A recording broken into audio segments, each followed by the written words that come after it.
Third trimester के बारे में बात करेंगे। फर्स्ट और सेकंड ट्राइमेस्टर के बारे में पहले हम वीडियो बना चुके हैं। ये ट्राइमेस्टर 26 हफ्तों से लेकर 38 से 40 हफ्ते तक होता है। जैसे ही थर्ड ट्राइमेस्टर स्टार्ट होता है आपको मैदे में जलन, गैस, तेजाबियत, कॉन्स्टिपेशन हो सकती है। ये जब आप पेट भरकर खाना खाते हैं तो ये सारे मसले होते हैं।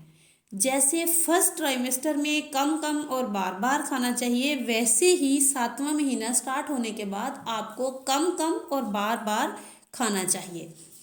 मिर्च और चिकनाई वाली चीज़ें कम लेनी चाहिए। इसबगोल का छिलका यूज़ करें। 20 मिनट भिगोकर रखने के बाद जब वो जेली नमा बने तब यूज़ करें। इसके अलावा सबसे इम्पोर्टेंट बात, आपको बच्चे की हरकत का ख्याल रखना होता है। 24 घंटे में 10 से 12 मरतबा बच्चे को ज़रूर हरकत करनी चाहिए।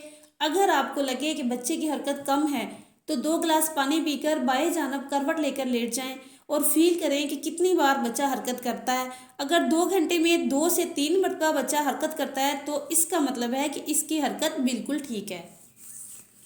32 से 34 हफ्ते के दरमियान हमें ग्रोथ स्कैन करवाना होता है। ये पूरी प्रेगनेंसी में आपका चौथा स्कैन है, जिससे हमें पता लगाना होता है कि बच्चे की नशोनुमा ठीक तरीके से हो रही है या नहीं, या इसमें कोई कमी या कोई मसला है। इसके साथ हमें बच्चे का वज़न पता चल जाता है और ये बहुत ज़रूरी स्कैन होता है। किसी कॉम्प्लिकेशन की सूरत में आपकी डॉक्टर एक से ज़्यादा स्कैन भी करवा सकती है। इसके अलावा 7वें या 8वें महीने में माँ को हिफाजती टीके लगते हैं जो कि बहुत ज़रूरी होते हैं माँ के लिए। इस ट्राइमेस्टर में हाई प्रोटीन डाइट लेनी चाहिए क्योंकि लास्ट 3 महीनों में बच्चे का वज़न तेज़ी से बढ़ता है और माँ के अंदर डेफिशिएंसी भी आ सकती हैं। डाइट अच्छी लेंगे, कैल्शियम आयरन लेंगे तो हड्डियों में पेन नहीं होगा। अक्सर ख़वातीन को एक टांग में पेन शुरू हो जाता है और ये एक नॉर्मल अलामत है।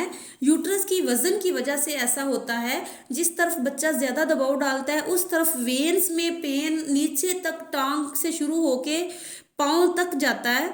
सोते वक्त अगर आप बाईं जानब ज़्यादा सोया करें तो बच्चे को ब्लड की सप्लाई बेहतर होती रहती है, बच्चा भी सेहतमंद पैदा होता है। 35 हफ्ते के बाद आपको हर हफ्ते चेकअप करवाना चाहिए। आपको ख्याल रखना है, ब्लड स्पॉटिंग, पानी का मसला हो तो फौरी अपने डॉक्टर को चेकअप करवाएं। नॉर्मल डिलीवरी के लिए हल्की फुल्की वर्जिश आप लोगों को करते रहना चाहिए। उम्मीद है मेरी आज की वीडियो आपको पसंद आई होगी। अगर मेरी वीडियो पसंद आई है तो प्लीज़ चैनल को सब्सक्राइब करें और वीडियो को लाइक करें और कमेंट सेक्शन में अपनी राय का